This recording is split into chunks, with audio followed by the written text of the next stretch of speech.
I think in both occasions, I think luck is probably the right word, to be honest. This is the Lions Den, and this is where you get reaction to every game of the British and Irish Lions in South Africa with Greig Laidlaw. And we have just witnessed in the second test, South Africa convincingly win. Was that a score at the end, Greig?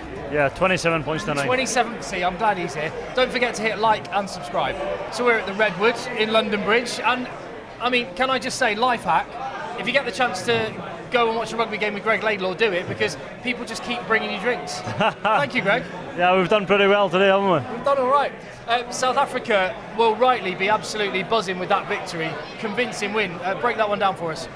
Yeah, they will be. Obviously, it was a massive game going into that second test, and to be fair to South Africa, they probably deserved to win. I think they were the better team on the day. Probably a role reversal from last week. Really, at half-time, the Lions were kind of on top, and really the South Africa turned around in the second half. The Lions started to drop a lot of the high balls, lose the penalty count, which pretty much happened last week, the other way around. Yeah, the penalty count, massive part of it. The maul, exactly like last week, the Lions were dominant and South Africa were dominant. How is it that you can have a 180 from 1 week to the next? Well, listen, there's two good teams playing against each other, and these games are won on small margins, and I think South Africa really edged the scrum tonight. They edged the maul, as you said. I think them having 3 locks on the field at the end there really sort of helped their line out, and they just went to real basics of the game. Went to driving line outs, stayed away from anything too difficult, and really just sort of sucked the life out of the Lions, essentially. Now, if you look at the screen, we're looking at the screen there, and the Lions are in a huddle at the moment. What will they be saying, and how much will that deflate the momentum that they built up last week? It's all in the mind, isn't it, this? It's all in the mind now. I think, the good thing is it's 1-1. It could have been 2-0, obviously, either way, before the test series started. So I think the Lions will be saying, look, it's 1-1. We're probably not showing our best foot, put our best foot forward this evening. We've got another opportunity to do that next week. The guys that were on a tour in 2017 will be saying, look, we're in the same situation last time around. We can go on and get a positive result out of this tour. So if they turn up and play well next week, they can still win the test series 2-1. Should we hear from James Haskell?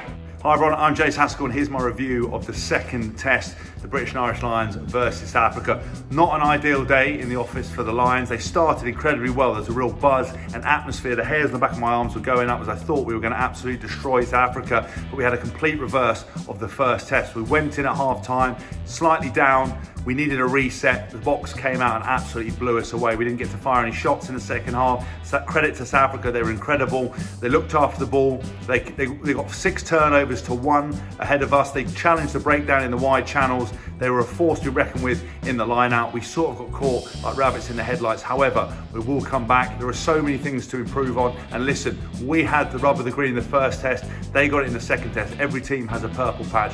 We have a lot to work on. We need to make sure that when the forward runners for the Lions are going onto the ball, they're actually in motion and not standing still. I think Mazola Mapimpi was my man of the match.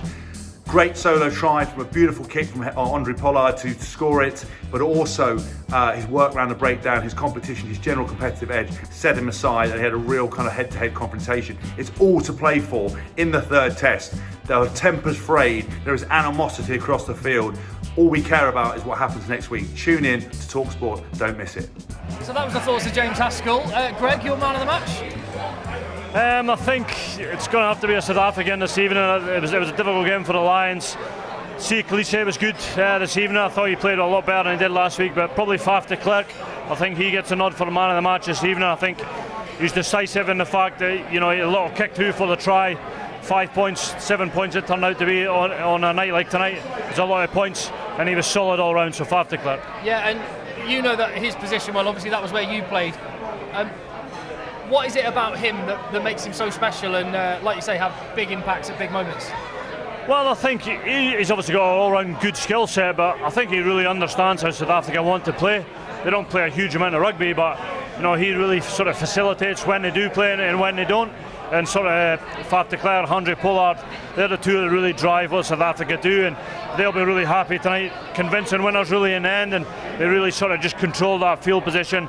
And that sort of kicking game everybody talks about, it's all good and well kicking, but the kicks have got to be on the money if you're going to play that tape again. And tonight they were. The Lions struggled to catch him second half, and it was a massive turning point in this test. Now, coming into this game, all the talk was about Rassie Erasmus and his bizarre behaviour this week. Has he played a blinder in a funny way? I think he might get in trouble. I think we're agreed on that, aren't we? But what sense do you make of that? Has Rassie had any impact on that turnaround? Well, listen, first and foremost, I don't agree with putting more pressure on the officials, because I think they're under enough pressure as it is. And the way the game turned out this evening, thankfully for everybody, I guess, that the officials never really had, a big say in the game, or it wasn't a controversial decision, which is a good thing. But I think going forward, I think you can be coming out with hour-long videos and stuff like that. I don't think it's in the values of the game. I think rugby's better than that. So thankfully, as I said, it didn't really affect the game tonight, the officials making big decisions. But going forward, I don't want to see that. I don't think it's got a place in rugby. But we just want to see two good teams, two good sets of coaches, fighting out, see who's the best. That Lekanyo try for South Africa was a big moment, and it was the foundations that they built that victory on in that second half. Your thoughts, Greig? Try? Yeah, it was a try for me. I think he just got downward pressure, but going back to what we sort of touched on before, with their drive and maul, that really set the foundation. They're playing under penalty advantage, so they can kind of do what they like. It was a shot to nothing. Faf de Klerk breaks off the back of the maul, puts a lovely little grubber through. I think it was off his wrong foot, so it shows he's a classy player. And for me, he got downward pressure on the ball. But coming back to the Rassie Erasmus stuff, I don't think South Africa could be too aggrieved after this test match, after probably two other difficult decisions. Yeah, well, some of the decisions, Faf de Klerk, you mentioned, had a great game. Should he have been on the field? And equally, is there an argument that Cheslin Colby was very lucky to get a yellow and not a red? Yeah, I think in both occasions, I think lucky is probably the right word, to be honest. I think Colby was pretty reckless, essentially. He did have his eye on the ball, so maybe that was the one thing that that did save him. But he obviously cleared Conor Murray in clean air, and I'm sure I heard the referee said Conor Murray landed on his back, but I didn't see too much of him landing on his back. His foot just touched the floor before he pretty much face planted. And then obviously the Faf de Klerk one, whether it's a South African TV or we just didn't see too many angles, but we didn't see too many angles of that, what looked like a high tackle in our position. So it's going down to test 3 here in the Redwood pub at London Bridge. We had a great crowd, we've had a lot of fun. In the Cabbage Patch in Twickenham, that's where Craig Doyle and Ben Kay were, and we had a special guest joined them and you, Greig, at half time. Have a look what happened. Rory, you can't be going too hard. Pre-season, the Bath must be starting on Monday, isn't it? That's true. We actually started 2 weeks ago. It's a good weekend out. I need to let your hair down at some point. So enjoying being able to go watch the rugby and get stitched up by mates doing this. So that was a bit of a treat. Rory McConaughey popping by to say hello.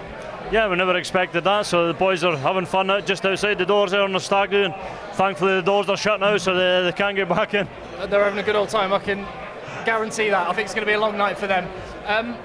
Pressure is a word that we used a lot in that second half. I want to get inside your mind. There were errors made in that second half. There were penalties given away in that second half. There were mistakes made. Just what role does that pressure have, and how does it play tricks on your mind in the pressure cooker of a test like that? Yeah, it's always there, and you sort of understand that, especially in kind of either a captain's capacity or a halfback's capacity. You're the guys that really got your finger on the pulse, as it were, in terms of controlling that game, deciding what you really want to do and when you want to do it. So, big moments in the game, big moments in the test match, and that's only going to be magnified now going into the test 3. Obviously, it's a decider now, so it's going to be real interesting. There's going to be pressure all across the board, pressure on the players, pressure on the officials next weekend.